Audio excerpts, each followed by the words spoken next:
ثم قال رسول الله صلى الله عليه وآله وسلم الدعاء مخ العبادة. خداوند عالم ارشاد فرما رہا ہے کہ تمہاری رب کا حکم ہے. اللہ نہیں کہا کہ اللہ نے کہا. جی تمہاری رب نے کہا. بہت خوب. تمہاری رب نے کہا کیا کہ تم مجھ سے دعا تاکہ میں تمہاری دعا کو قبول کروں. سبحان اللہ. کیا کہنے. سبحان اللہ. دعا کا عربی میں اصل مادہ دا یدو ہے جس کی معنی ہے پکارنا. جی لفظی معنی ہے جی. پکارنا. اور اصطلاحی معنی کیا ہے دعا کا؟ اللہ سے اپنا رابطہ استوار کرنا. بہت خوب. اللہ سے اپنا رابطہ استوار کرنا، اپنا رشتہ استوار کرنا. پھر دعا کرتا ہے جو وہ کیا طلب کرتا ہے؟ طلب استمداد یعنی مدد، طلب استمداد، طلب استعانت، طلب ہدایت. زیادہ باتیں مجھے نہیں کرنی، میں نے ٹائم منتظر صاحب کو دینا ہے. اب دو چار باتیں جو کرنی اس کی ذہن میں ضروری ہے. جی جی جی. کہ یہ دعا جو ہے خلاصہ ہے جی. یہ ذریعہ تقرب خدا ہے. سبحان اللہ. بہت اچھا. بہت اچھا ہے. یہ دعا جو ہے دعا یہ پہلا بتایا کہ ذریعہ تقرب خدا ہے. وہ علیحدہ بات ہے کہ ہم اکثریت مادیت پرست ہے، وہ کہتے ہیں بادشاہ وقت کے ساتھ ہمارا تقرب ہو جائے، مگر دعا تقرب خدا ہے تو تقرب نمائندگان خدا. سبحان اللہ. بہت خوب. الف برابر بے کی تو بے برابر جیم کے تو الف برابر ہوا جیم کے. اللہ اور معصومین کی رضا برابر ہے. سبحان اللہ. جہت برابر. بہت خوب قبلہ. بہت خوب. بہت اچھے. تقرب الہی کا ذریعہ ہے توجہ. اور دوسرا معنی میں نے عرض کیا کہ اپنا رابطہ استوار کرنا، طلب استمداد مدد، طلب استعانت مدد، طلب ہدایت. اب سورہ کاف جس کی تلاوت امام حسین علیہ السلام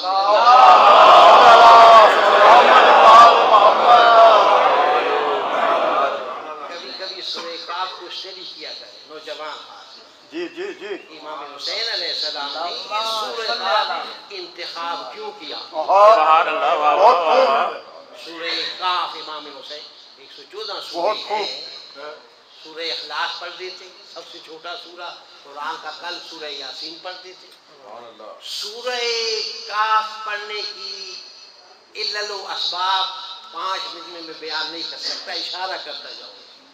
بسم اللہ. اشارہ یہ ہے کہ اصحاب کاف کی تعداد 5 یا 7 یا 6 جتنی بھی ہے، قرآن نے انہیں جو بتایا وہ چند جوان بتائے.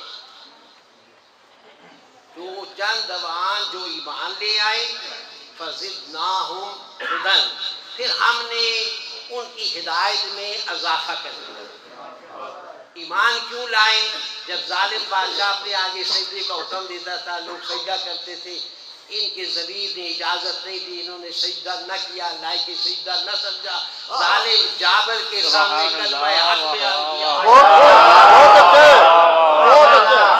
لائق سجدہ نہیں ہے. اسی لیے سورہ کاف کی تلاوت ہر مسلمان کے لیے لمحہ فکریہ ہے کہ حسین اس ہستی کا نام ہے جس نے ظالم جابر فاسق فاجر کے سامنے کلمہ حق بلند کرنے کے لیے سب کچھ قربان کر دیا. اصحاب کاف کی بات کر رہا تھا کہ انہیں قرآن نے اعلان کیا کہ یہ ایک نشانی ہے. کیسی نشانی؟ من آیات عجب، عجیب نشانی، عجیب ہے. افحسب تم نے گمان کیا، خیال کیا کہ اصحاب کاف کا جو واقعہ ہے اس میں اللہ فرما رہا ہے کہ ایک عجیب نشانی ہے. وہ کیا نشانی ہے؟ وہ یہی نشانی ہے کہ ظالموں کے سامنے انہوں نے کلمہ حق بیان کیا. یہ انبیاء نہ تھے. توجہ علماء. سبحان اللہ سبحان اللہ. انبیاء نہ تھے, حجج اللہ نہ تھے, آئمہ نہ تھے, نہیں تھے, عام انسان تھے. اللہ سے رابطہ کیا, اللہ سے رابطہ استوار کیا, ایمان لائے, طلب ہدایت کی. قرآن کہتا ہے جب انہوں نے طلب ہدایت کی تو میں اللہ نے ہدایت میں اضافہ کر دیا.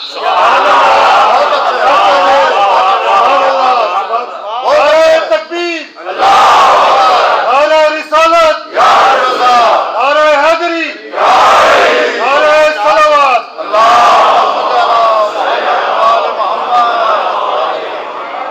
تمام انسانوں کی تعداد کا ذکر ہے, خاصان خدا کا نہیں, انبیاء کا نہیں, آئمہ کا نہیں, اوصیاء کا نہیں. بہت اچھا ہے قبلہ, بہت اچھا ہے.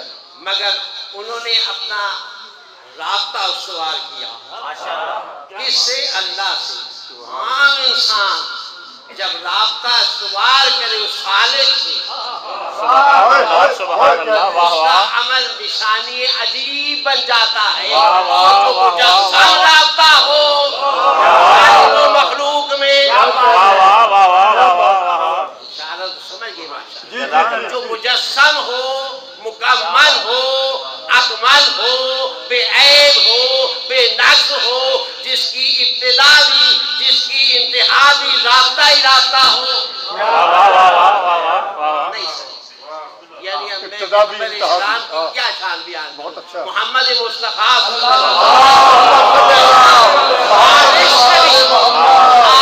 سے بھی وجودی رابطہ ہے, مخلوق سے بھی رابطہ ہے. ذات کا نام ہے محمد مصطفیٰ. بہت اچھے.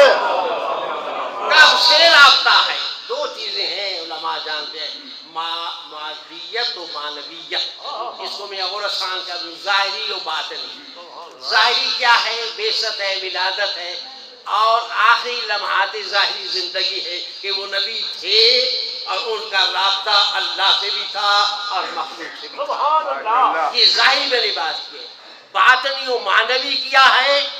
اللہ کے نبی نے خود ارشاد فرمایا, کونت نبی آدم بین الماء والطین. آدم آب و گل کی منزل میں تھے, میرا رابطہ تھا. بہت اچھے قبلہ,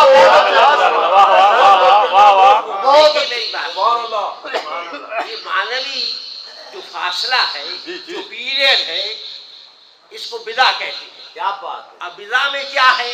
بدا میں زمانہ بھی ہے اور دہر بھی ہے. زمانہ کی کیا تعریف ہے, دہر کی کیا تعریف ہے؟ زمانہ نہ تھا, دہر تھا. دہر نہ تھا, مصطفیٰ تھا.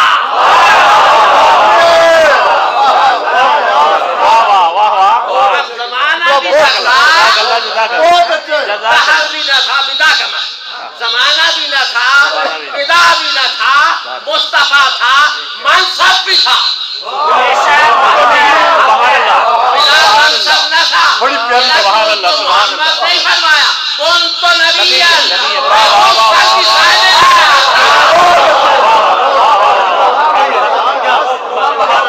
اس وقت میں صاحب منصب. جب صاحب منصب تھا تو خالق سے بھی رابطہ, مخلوق سے بھی رابطہ.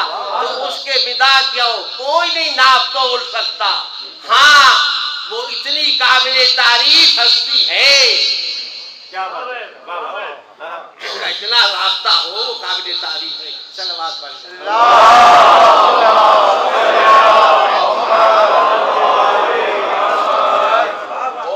نعرہ تکبیر, نعرہ رسالت, نعرہ حیدری.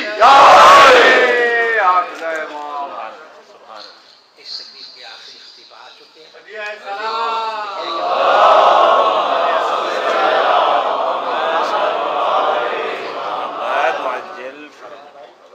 شہداء کے درجات کی بلندی کے لیے ہدیہ سلام.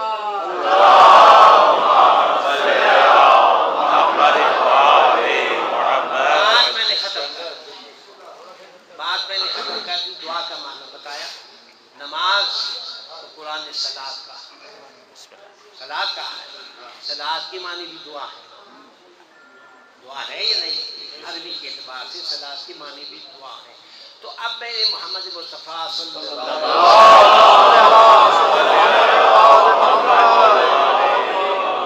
مرتبہ بتا دیا، عرض کیا جو خالق سے بھی ہے اور مخلوق سے بھی. تو اب وہ کتنا لائق تعریف ہے. ان اللہ و ملائکتہ یصلون علی النبی یا ایھا الذین آمنوا صلوا علیہ وسلموا تسلیما.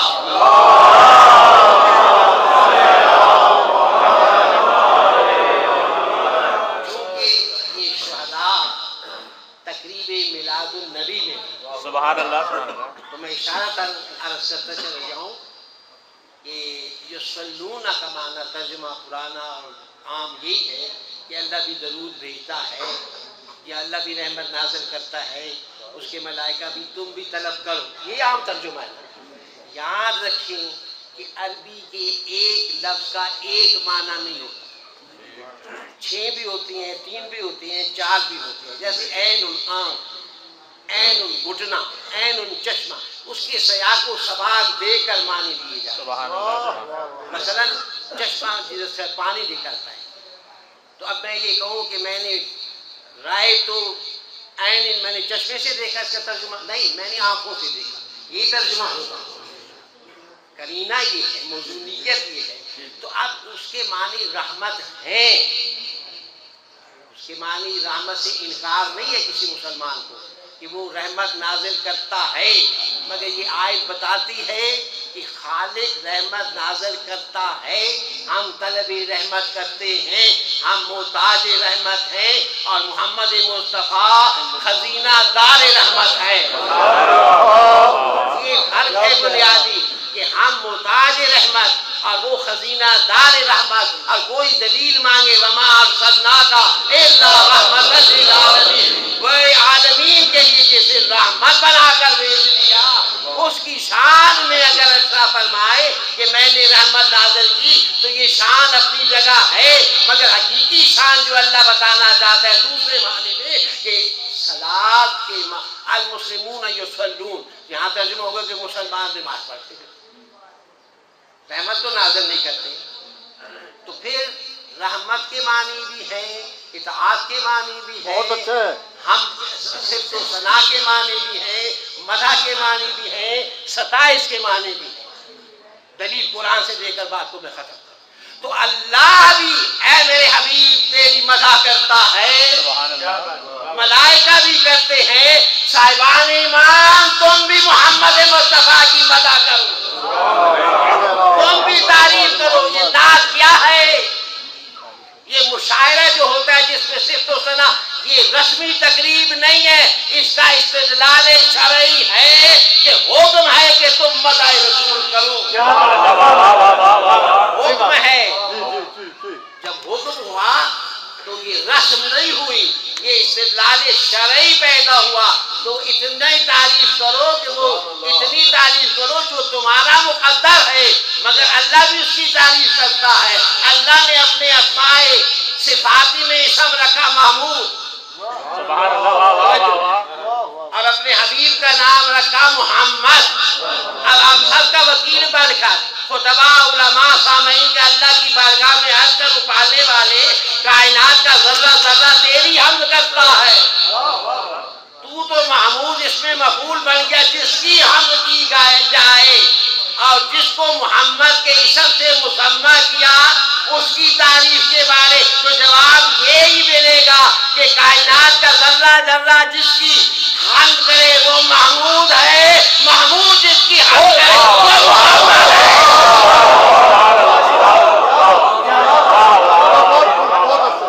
وہ جس کی مدح کر دے ان اللہ و ملائکتہ یصلون علی النبی، اللہ بھی مدح کر رہا ہے. امام بارگاہ میں مدح ہو رہی تھی محمد مصطفیٰ.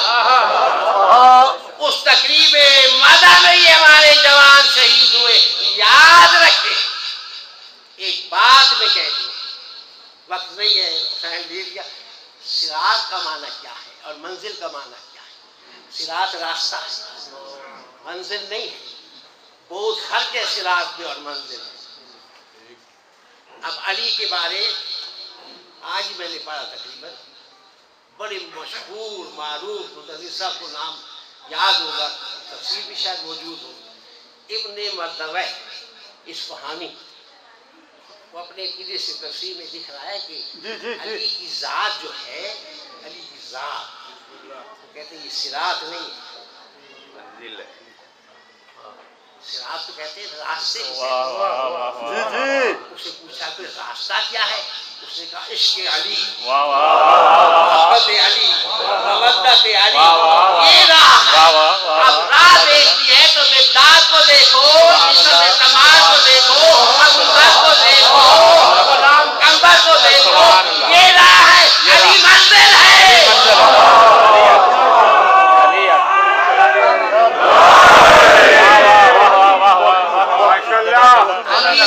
ہے۔ دلیل یہ کہ انا مدینہ علی بابھا، میں شہر علم ہوں، علی در ہے، در۔ اس امام بارگاہ کا در یہاں ہے یا آگے چوک میں؟ جس نے امام بارگاہ آنا ہے وہ در پہ آئے گا، در پہ۔ دروازہ منزل پر ہوتا ہے، راہ پہ نہیں۔ در ہے، راہ مقداد ہے، راہ کمیل ہے۔ ان کے عشق کو دیکھو، ان کی محبت کو دیکھو، ان کے جادے کو دیکھو، مرتضیٰ تک پہنچو گے، مرتضیٰ تک پہنچ گئے تو مصطفیٰ تک پہنچو گے، مصطفیٰ تک پہنچ گئے خدا تک پہنچو گے۔ اسی راستے کو بتانے کے لیے حسین علیہ بات کرنا چاہ رہا مریض میں خود ہوں، زیادہ خود نہیں پڑھ سکتا، وہ جملے مسائل ذوالفقار مہدی، انصار، شمیم، جتنے بھی سوگوار، میری بیٹیاں، میری بہنیں، کتنے لوگ تعزیت کے لیے آئے، کوئی کسی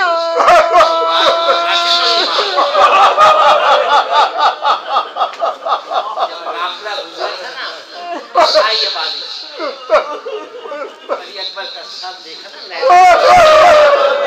انہوں نے اپنا نام اے مریم کے اللہ جمال خدا زندہ پیچھے سے آواز آئی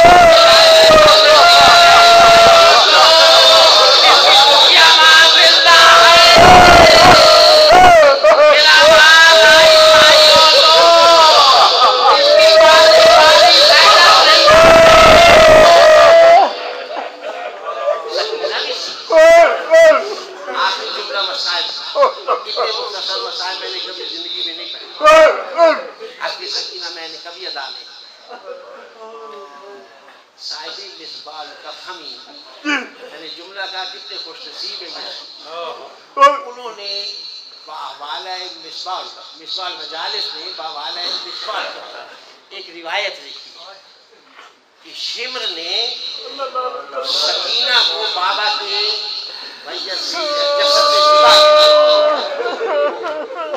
کیا، لکھتے ہیں ایک